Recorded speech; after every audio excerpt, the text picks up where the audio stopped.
করব সেটা হচ্ছে ঢাকা বোর্ড 2023। তাহলে উদ্দীপকটা আমরা আগে পড়ে নিই। উদ্দীপক কি বলছে? এটা একটা পৃথিবী, আর পৃথিবীর উপরে একটা পাহাড় এবং পাহাড়ের উপরে একটা বিন্দু এ এবং পৃথিবীর নিচে একটা বিন্দু বি। এখন বলছে পৃথিবী পৃষ্ঠ থেকে ওই এ বিন্দুর উচ্চতা হচ্ছে 5 কিলোমিটার এবং পৃথিবী পৃষ্ঠ থেকে বি বিন্দুর গভীরতা হচ্ছে 5 কিলোমিটার এবং আর সমান 6.4 × 10⁶ মিটার। এটা আর থেকে হচ্ছে পৃথিবীর ব্যাসার্ধ। আর জি এর মান দেওয়া আছে 9.8 মিটার পার সেকেন্ড স্কয়ার। এখন কি বলছে দেখো, গ নাম্বার সৃজনশীলে কি বলছে? গ নাম্বার, পাহাড়ের চূড়ায় অভিকর্ষ ত্বরণ নির্ণয় করো। তাহলে আমরা কোন চূড়ায় অভিকর্ষ ত্বরণ বের করব? যে পাহাড়ের চূড়ায় অভিকর্ষ ত্বরণ বের করব। তাহলে পাহাড়ের চূড়ায় কি বলতো? এ বিন্দুটাই তো পাহাড়ের চূড়া, অর্থাৎ পৃথিবী পৃষ্ঠ থেকে এই উচ্চতায় আমার অভিকর্ষ ত্বরণ বের করতে হবে। পৃথিবী পৃষ্ঠ থেকে এই উচ্চতায় এ বিন্দুতে অভিকর্ষ ত্বরণ বের করতে হবে। তাহলে চলো আমরা পাহাড়ের চূড়ায় অভিকর্ষ ত্বরণ বের করি। তাহলে আমরা জানি পাহাড়ের চূড়া মানে উপরে, তাহলে এ বিন্দুতে, পাহাড়ের চূড়া মানে এ বিন্দুতে, তাহলে এ বিন্দুতে অভিকর্ষ ত্বরণ, তাহলে অভিকর্ষ ত্বরণ হচ্ছে G up divided G equal to R square divided R plus H all square. তার মানে পৃথিবী পৃষ্ঠ থেকে একটা নির্দিষ্ট উচ্চতায় কোনো বিন্দুতে অভিকর্ষ ত্বরণ বের করার সূত্র G up divided G equal to R square divided R plus H all square. এই সূত্র দিয়ে পৃথিবী পৃষ্ঠ থেকে একটা উচ্চতায় আমরা অভিকর্ষ ত্বরণ বের করতে পারবো। তো চলো এই সূত্র দিয়ে বের করতে গেলে প্রথমত আর এর মান লাগবে। আর থেকে হচ্ছে পৃথিবীর ব্যাসার্ধ, যার মান এখানে উদ্দীপকে দেওয়া আছে 6.4 × 10⁶ মিটার। আরেকটা লাগবে এইচ থেকে হচ্ছে পৃথিবী পৃষ্ঠ থেকে ওই বিন্দুর মধ্যবর্তী দূরত্ব বা উচ্চতা। তাহলে পৃথিবী পৃষ্ঠ থেকে ওই শীর্ষ বিন্দুর উচ্চতা হচ্ছে 5 কিলোমিটার। তাহলে এইচ ইকুয়াল টু 5 কিলোমিটার, কিন্তু উচ্চতাকে আমরা মিটার এককে নেব। তাহলে কিলোমিটারকে মিটার করতে গেলে 1000 দ্বারা গুণ করলে কিলোমিটারটা মিটার হয়ে যাবে। এখন 5 আর 1000 গুণ করলে 5000 মিটার। এখন আমরা কি বের করব? ওই পাহাড়ের চূড়ায় অভিকর্ষ ত্বরণ, অর্থাৎ এই বিন্দুতে অভিকর্ষ ত্বরণ আমরা বের করব। আর আরেকটা কার মান লাগবে? জি এর মান হচ্ছে 9.8 আর মিটার পার সেকেন্ড স্কয়ার।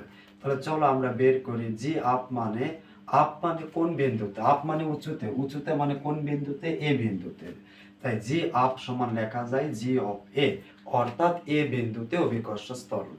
তারপরে কি আছে? ডিভাইডেড জি ইকুয়াল টু, আমরা কি করি যে আর square divided R plus H all square. লিখবা আমার জি অফ এ, তাই জি অফ এ কে আমি বামে রাখবো, যার মান লাগবে তাকে বামে রাখবো, বাকিগুলো ডানে পাঠিয়ে দিব। ডান পক্ষ আগে লিখবো, অর্থাৎ আর square divided R plus H all square. যেটা ভাগ এই পাশে আসলে হবে গুণ। এখন আমরা লিখি বা জি অফ এ ইকুয়াল টু আর এর জায়গায় আর এর মান বসে দিই। আর এর মান কত? 6.4 × 10⁶ উপরে অল স্কয়ার ডিভাইডেড, এটা আর এর জায়গায় আর এর মান বসে দাও। আর এর মান 6.4 × 10⁶, মাঝখানে প্লাস দাও। এইচ এর জায়গায় এইচ এর মান বসে দাও। এইচ এর মান কত? 5000। আর উপরে কি আছে? অল স্কয়ার, তাই আমরা উপরে দিলাম অল স্কয়ার। এখন দেখো, আর এটা দেখো ইনটু জির জায়গায় জির মান বসে দাও 9 কত বলো তো? 8। এখন লিখে জি অফ এ। এখন আমরা এটাকে এটা দ্বারা ভাগ করে 9.8 দ্বারা গুণ করব, করলে আসবে 9.7847, আর অভিকর্ষ ত্বরণের একক মিটার পার সেকেন্ড স্কয়ার। এটাই হচ্ছে পৃথিবী পৃষ্ঠ থেকে একটা নির্দিষ্ট উচ্চতায় অভিকর্ষ ত্বরণ বের করার ফর্মুলা। তো এই ফর্মুলাটা দ্বারা আমরা পৃথিবী পৃষ্ঠ থেকে যে কোনো উচ্চতায় অভিকর্ষ ত্বরণ বের করতে পারবো। আশা করি তোমরা গ নাম্বারটা বুঝতে পারিছো। এরপর আমরা ঘ নাম্বারে যাব।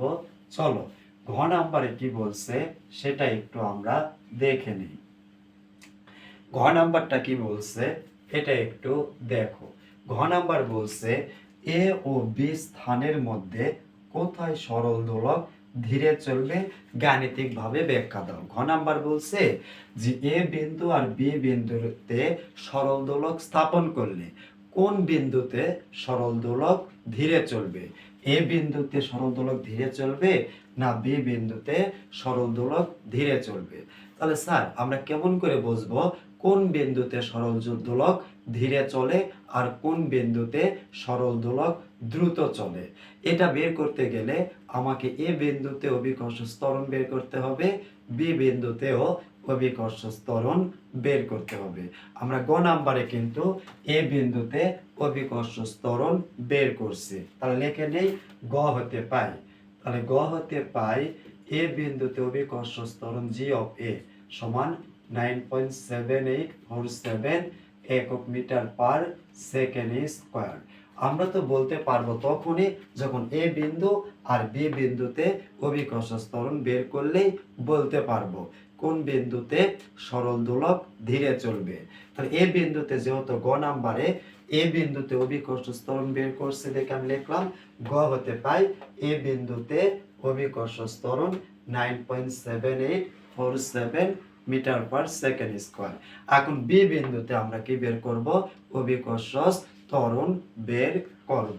তাহলে চলো আবার লিখি কোন বিন্দুতে অভিকর্ষ ত্বরণ বের করব বি বিন্দুতে।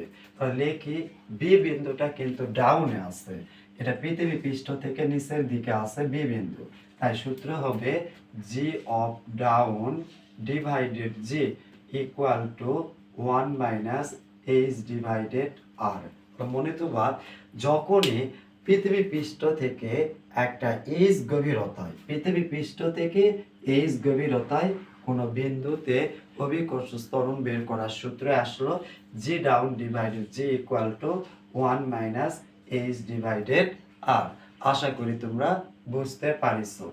এখন দেখো জি ডাউন মানে নিচের বিন্দু, নিচের বিন্দু কি বি, তাই ডাউনের জায়গাতে আমরা লিখতে পারি জি অফ বি মানে বি বিন্দুতে অভিকর্ষ ত্বরণ divided G equal to 1 minus H divided আর।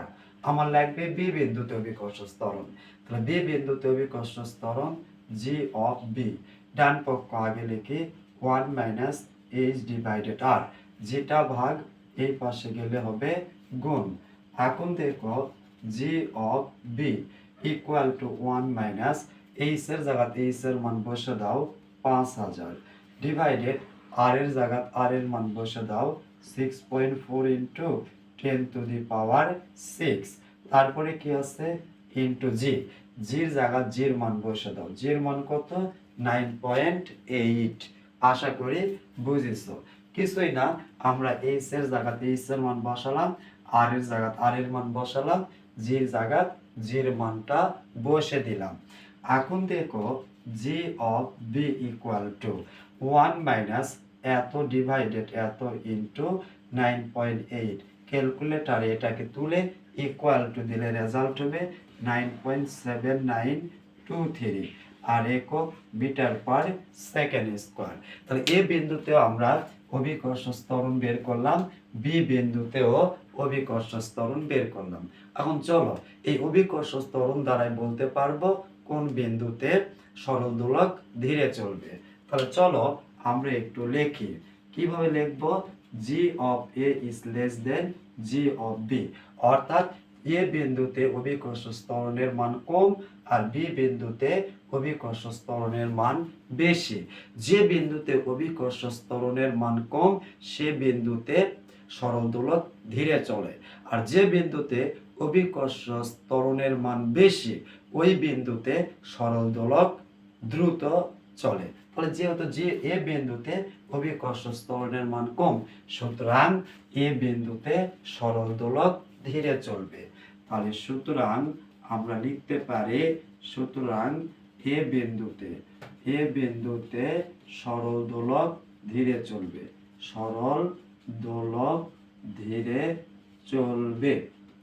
তাহলে দেখো আমরা আজকে সরল দোলক থেকে খুবই ইম্পর্টেন্ট একটা সৃজনশীল আমরা সলভ করলাম। আশা করি তোমরা বুঝতে পারিছো। পরের ক্লাসে আবারও কোনো একটি নতুন সৃজনশীল নিয়ে ক্লাস করা হবে ইনশাল্লাহ। আজকে এতটুকুই। আল্লাহ হাফেজ।